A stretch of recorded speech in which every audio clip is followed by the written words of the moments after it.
The Bishop of Sokoto Diocese, Matthew Hassan Kuka, is calling on Christians to share love, do charity in this Christmas period and beyond, not minding the present economic realities in the country. In his Christmas message at the Holy Family Catholic Cathedral, the Bishop said Christmas is a celebration of giving, and Christians should give not because they have plenty, but because this is the essence of the celebration.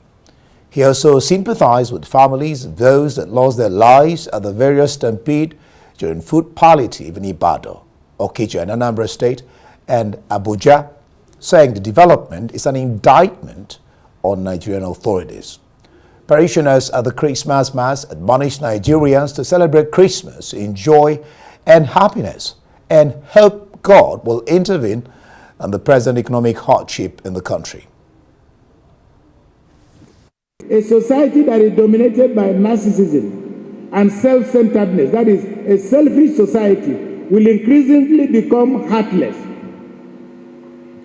The society and Nigeria fits into that. If a society has become increasingly obsessed with self-centeredness, it will become heartless.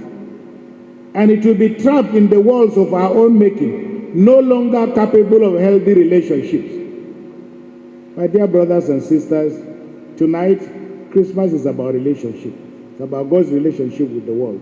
Let us pray that having received that promise, that having received the good news from the angels, tonight we will also become messengers of the good news of Jesus Christ. By our lives, that others will see from our willingness to share, from our willingness to be one another's keepers, that the message of Jesus Christ has really and truly permeated our life. All right, Bishop Hassan Kuka there. Now, I am, and for more discussion on this, I have with me in the studio the senior pastor, Great Jesus Chapel International, Obeba Joseph. Great. Glad to have you join me, Obeba. God bless you. Thank you. Well, both of us listened to the bishop there speak about relationship, the question of selfishness, self-centeredness. How can we relate Jesus' birth, in this area of selfishness? The Bible says, do unto others as you want to be done unto you. Thank you very much for this evening and give me this opportunity to say this. The Christmas celebration is something that is remarkable. It's something that has to do that God first gave us his son. So you discover that the Christmas is act of giving. It shows us how God loved man. Because the coming of Jesus Christ, which we are celebrating as Christmas, has to do, is very, very important in the life of mankind. Because in the book of John chapter 3, verse 16, the Bible said, for God so loved the world, that he gave his only begotten son, that whosoever that believeth in him should not perish, but have everlasting life. So you discover that God was the first that acted on the giving. And as such, it goes around to the rest of us to accept that which was given to us. I told some people this morning, celebration of Christmas that we celebrate is a celebration of redemption. If I am celebrating Christmas, it's not because Christ was born only for me. It's not because of the food you eat or the cloth you wear. There was a giving that man will come out of the way that Satan took man to. That's what I want to talk about. The giving. The giving was for a purpose. Yes. He gave. So that man will be forgiving. Yeah. You want to talk about the forgiving aspect of Jesus's. Talk about the forgiveness aspect of Jesus's leaving the place of glory, this was a sacrificial love of the Father for humanity. So you want to talk about the reason for the giving, forgiveness aspect, and the sacrificial love that the Father showed in releasing his only begotten Son to die such a horrible death on the cross. Thank you. You can see from the onset, even before the coming of Jesus Christ, before God gave, there was something that went wrong. In the book of Genesis, chapter number 3, in verse number 15, something went wrong. And what happened was that in that Genesis, chapter 3, verse number 15, when man sinned and God promised, I will send someone, a seed of a woman. I will send a woman. Now, you say a seed of the woman will bruise your head. That's the head of the Satan. Yeah. And then your seed will bruise the heel of the child, of the seed of the woman. Now, at that point, Jesus was referred to as a seed of a woman that God gave. Jesus was not a seed of a man. So the conception of Jesus Christ was not done by man. And that is one of the things that make a difference between between Adam and Jesus. I just want to trace that Genesis. God created Adam. Adam just got off one day and saw himself as a full grown-up man. There was no process. No process. And so he saw himself as already a grown-up man. It was easy for him to fall. And when Jesus came, he came through a process. But he did not come through a man. He came through a woman, a seed of a woman. And when that Jesus was given, is for assignment, is for a purpose. What was he asked to do? To redeem man from the hands of Satan. You know, the sin took over the world. A lot of things that is happening is as a result of disobedience. Simple thing, disobedience. By Adam. By Adam. In the garden. And that's what the Bible said. Through one Adam, sin entered into the world. But through another Adam, salvation is restored. So Jesus was given to restore man back to God. It's just like maybe a very small example that I might give is you might have a vehicle and your vehicle break down on the way. There is something you will do. You tow the vehicle to the mechanic workshop so that the mechanic will restore. So when humanity went astray, Jesus came as an avenue to tow man back to God.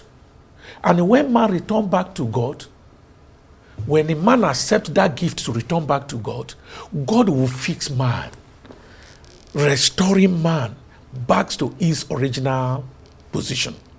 And so you discover that God sold Adam as a seed, as a gift, as a sacrifice. Yeah, that's what I was referring to when I talked about that sacrificial love of God, yes, releasing his only begotten Son. I mean, what lessons can we glean? I mean, like you said, it's not just about eating food or dancing and celebration. What lessons does that pass to people who, when they celebrate Christmas every year, that sacrificial love? You see, when God gave Jesus Christ to us, he accepted the only begotten Son of a truth. He created man, man deviated, he followed man with his love for humanity to restore man back. So the coming of Jesus Christ brought joy, happiness. I mean, that's why they sing the song, Joy to the World. Yes, because he brought joy to the world. And it is on the basis of that we can now say we have Christianity. So the thing that is there is this. When Jesus Christ was given by God and was given birth to, you could discover that in the book of Matthew chapter 2 in verse number 11, the wise men exemplify it. They just showed the example of it by going to meet him. They gave him a gift. They gave him gift of gold, frankincense, and myrrh. Now, it means that giving is supposed to be part of our life. Yeah, the bishop talked about it, the fact that even with the harsh economic conditions, giving, by the way, is it just money? Because Good. when we talk about giving, I mean, is it just money? I mean, we talk about give your resources, give your time, give your clothes, give your service, give your skills. Is it just, because when we talk about giving, the first place people's minds go to is just money. Is it just about money? No. No. You see, if I want to talk about giving on that note, you give your time. How about service? Let me even start from time. Because you have to give your time. There are some persons that need your attention. There are some persons that what they are passing through, just the common words, can heal their wounds. So you don't just become busy and you don't have to give your time. So it's not only about money, but giving your time, giving your prayer.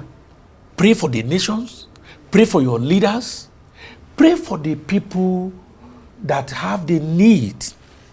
So you give your prayer.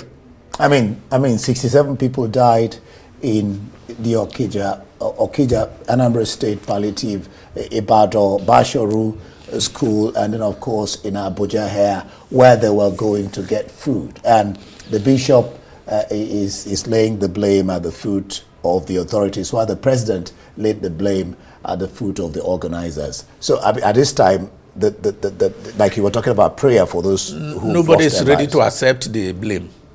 But the truth of the matter is that those things happen as a result of hardship. Things have become so hard with people that even if there is a food anywhere and they are not invited for it, they want to go. And it's because this hardship is cut across everybody. Because the one that has money in his hands, the other family members and friends, they are coming for it. And so you discover that the hardship has made people vulnerable to become people that are not supposed to be beggars. They become beggars. It's because of hardship. I was just coming to this studio this evening, and a young man was standing by the road and look at me and say, Uncle, you are handsome. And I was asking my team, what does it mean? So he's looking for money. So he's praising you. He's praising you so that you can give him money. So you can release money. And it's not funny. It's not funny. Look, you discover that where they said, okay, we want to give a gift to 5 people, the number of people you are going to see will be more than 5,000 people. And what you have to give may not be enough to go around every one of them. What is the matter? Hardship. And I used to tell people, in that case, God will help us as we pray for our nation, pray for these people.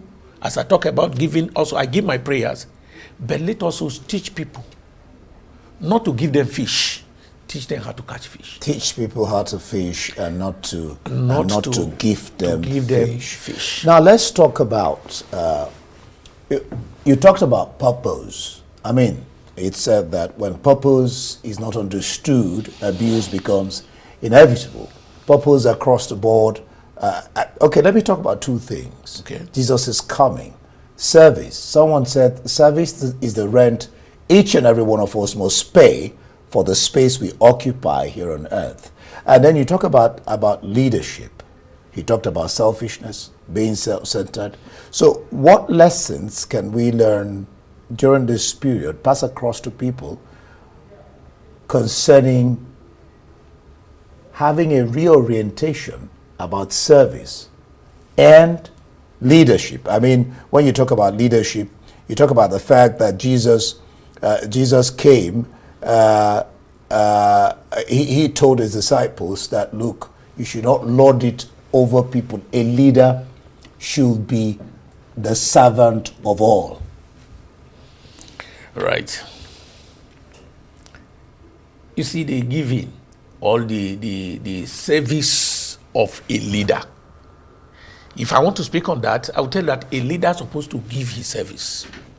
You are not to lord yourself over them. You see, the thing is that where people are not following you, then you're not a leader.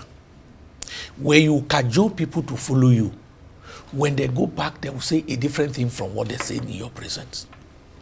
Why we are not having a peaceful way of operating is that when our leader coerces us, or when a leader is being forced on you, you don't follow.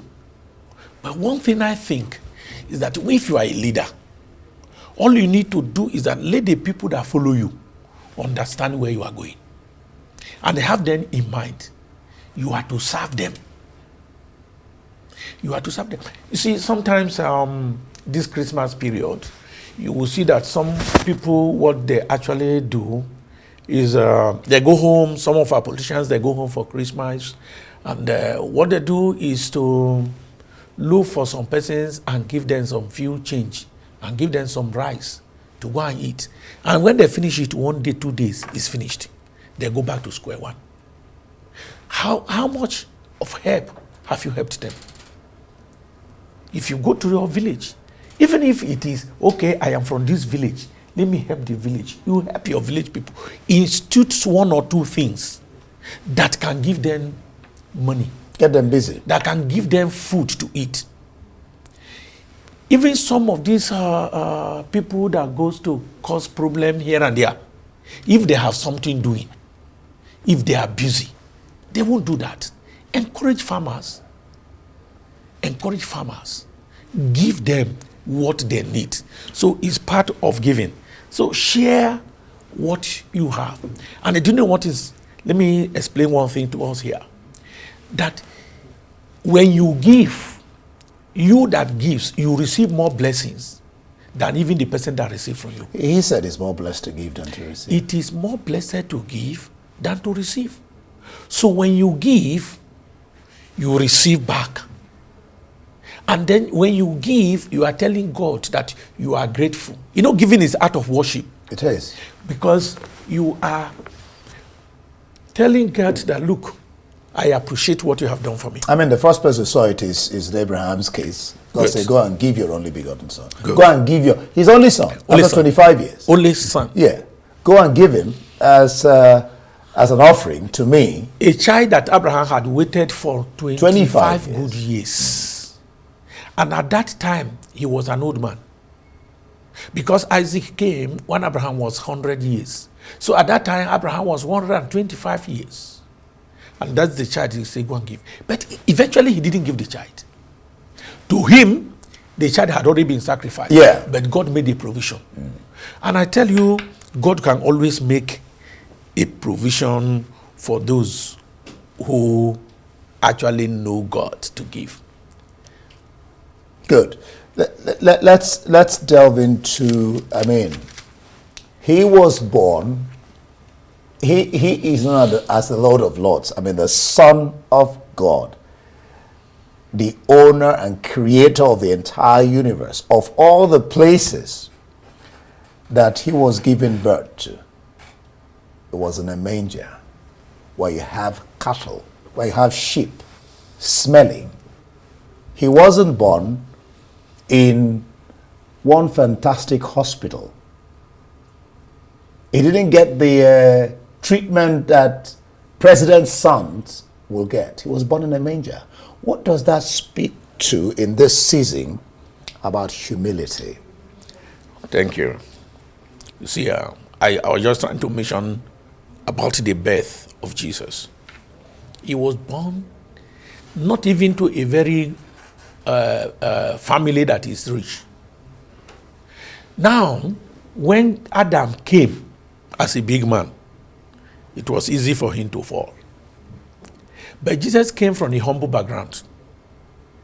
Now, Jesus coming from that humble background, and that's why it's got that every miracle that he did, the Bible tells you that Jesus have compassion On the people. on the people.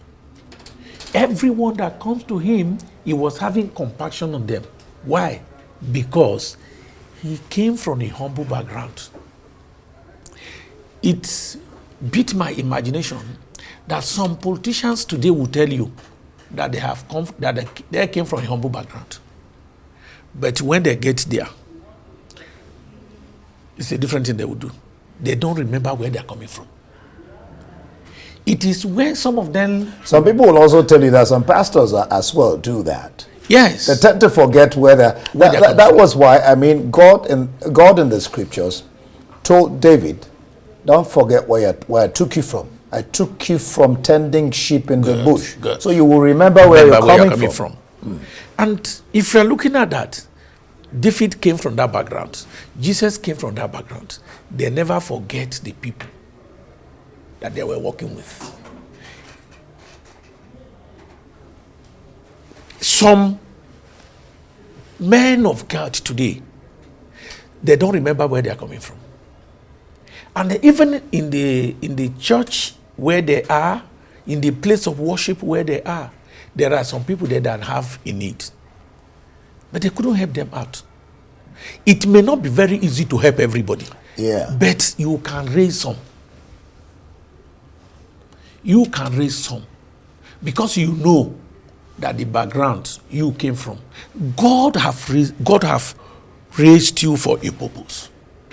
And because God raised you for a purpose, you need to fulfill the purpose of God. If not, you'll be a wasted effort. I told somebody yesterday, I said, if God put money in your hands, remember that you are a treasurer. You will give account to God. Yep. You're a steward. It doesn't matter wherever you get the money from. For the fact that it has come to your hand, there are some persons that need your help.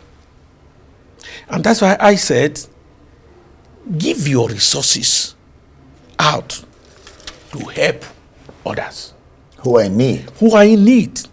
I mean, because God said there will always be the poor. Share your resources with others. He said they are always there. He had not carried them away from here. And when God looked at him and said, okay, this man, yes, this woman, yes, let me give him some money. And the business or the work you do that you have this money, there are people who are doing the same thing, they don't have that. That's true. So it's not by your power. It's not by your power. You need to sit down and ask yourself, how did I get here? Why was I chosen? Why was I chosen?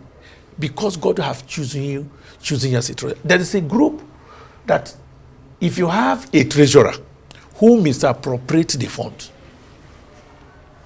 God will take that treasurer, the people, the organization will remove you from that post. You remember the story of the man who he made so much money, had so much wealth, then he said to himself, I know what to do. I'm going to break my bands. I'm going to bigger ones. And he didn't think about people and he didn't think about God.